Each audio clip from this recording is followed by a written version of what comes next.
జయలక్ష్మీనారాయణ ఈ సంవత్సరం మనకి వచ్చే 6వ తారీఖు వచ్చే ఏకాదశి చాలా విశేషమైనది. మనకి వచ్చే 24 ఏకాదశుల్లో ఇది చాలా ప్రత్యేకమైనది. అందరూ ఏకాదశికి ఉపవాసం ఉండి ఏకాదశి వ్రతాన్ని పాటించలేని వారందరికీ కూడా ఈ నిర్జల ఏకాదశిని గనక సంవత్సరంలో ఒక్కరోజైనా ఆచరించగలిగితే వారికి అన్ని ఏకాదశులు అంటే 24 ఏకాదశులు వ్రతం చేసిన ఫలితం లభిస్తుందని వేదవ్యాసుడే భీమసేనుడికి చెప్పాడు. ఎందుకంటే భీమసేనుడు భోజనం చేయకుండా అసలు ఉండలేకపోయేవాడు. అందువల్ల ఈ భోజనం చేయకుండా ఉంటే గనక ఆయన ప్రాణమే పోయినట్టుగా ఫీల్ అయ్యేవాడు. దానివల్ల ఆయనకి ఆహారాన్ని తీసుకోకుండా ఏకాదశి చేయలేకపోవడం వల్ల నిర్జల ఏకాదశి చేస్తే గనక ఈ ఒక్కరోజు వ్రతాన్ని చేస్తే నీకు ఏకాదశి వ్రతం చేసిన ఫలితం లభిస్తుందని వేదవ్యాసుడు తెలియచేయడం జరిగింది.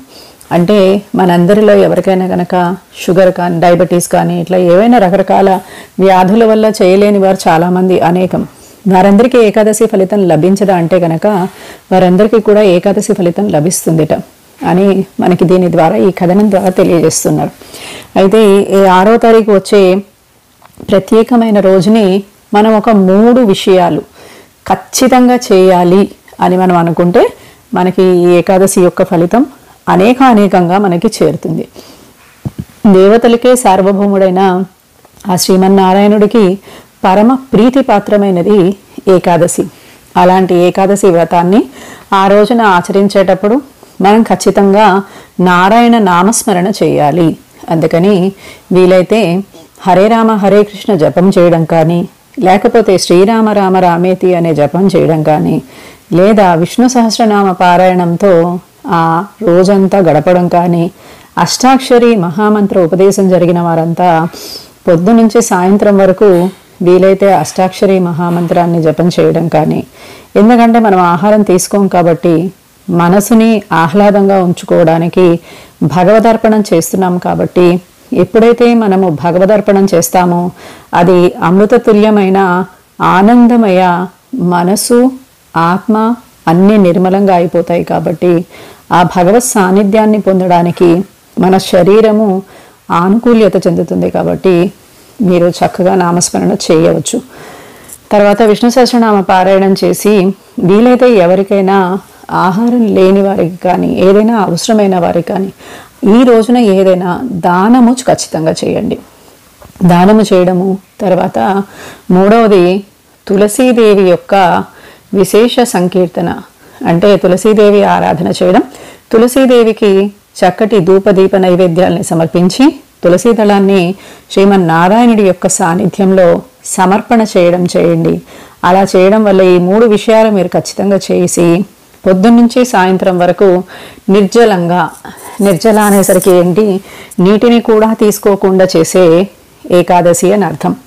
అందుకని నిర్జలంగా చేయగలిగితే చేయండి. అలా అవ్వలేదనుకోండి సాత్విక ఆహారాన్ని తీసుకుని విష్ణుమూర్తిని ఆరాధిస్తూ ఉపవాసం చేయండి. ఈ నిర్జల ఏకాదశి నాడు ఎవరైతే ఉపవాసం చేస్తారో వారికి మానవ జన్మ నుంచి మోక్షం లభిస్తుందిట. మళ్ళీ మానవ జన్మ ఎత్తాల్సిన అవసరము రాదుట.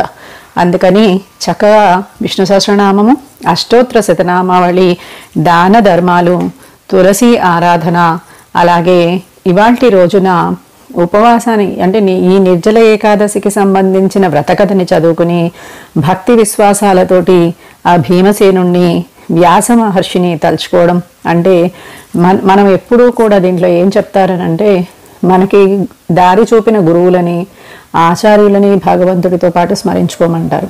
ఈ నిర్జల ఏకాదశి రోజున వీలైతే ఇప్పుడంతా చలికాలము వానాకాలము ఇలాంటి కాలాలన్నీ ఉండడం వల్ల అందరికీ పాదరక్షలు, గొడుగు, కప్పుకోవడానికి దుప్పట్లు, వస్త్రదానం కానీ అన్నదానం కానీ ఇలాంటివి చేస్తే చాలా విశేషమైన ఫలితం లభిస్తుంది. గ్రీష్మ ఋతువులో అంతా మనం నీటిని దానం చేశాం. ఇక నుంచి ఏంటి అని అంటే కనుక వస్త్రదానం చేయాలి అని మనకి శాస్త్రం చెప్తోంది.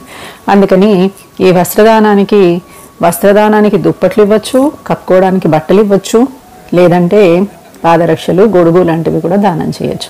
మనకి ఏది కుదురుతుందో అది చేయండి.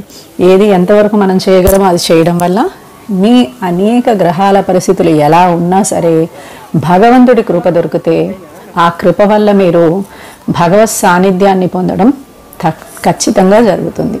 మానవ జన్మ నుంచి విముక్తి లభిస్తే మరుజన్మలో మళ్ళీ మానవ జన్మ లభించకుండా భగవంతుడికి అర్పితమయ్యే జన్మ లభిస్తుంది. మీ అందరికీ అనేక మంగళాశాసనాలు. ఏకాదశి శుభ ఫలితాలు అందరికీ పొందాలని, ఆ శ్రీమన్నారాయణుని యొక్క కృపా కటాక్షాలు అందరి మీద ప్రసరించాలని మనస్ఫూర్తిగా కోరుకుందాం. జయ లక్ష్మీనారాయణ.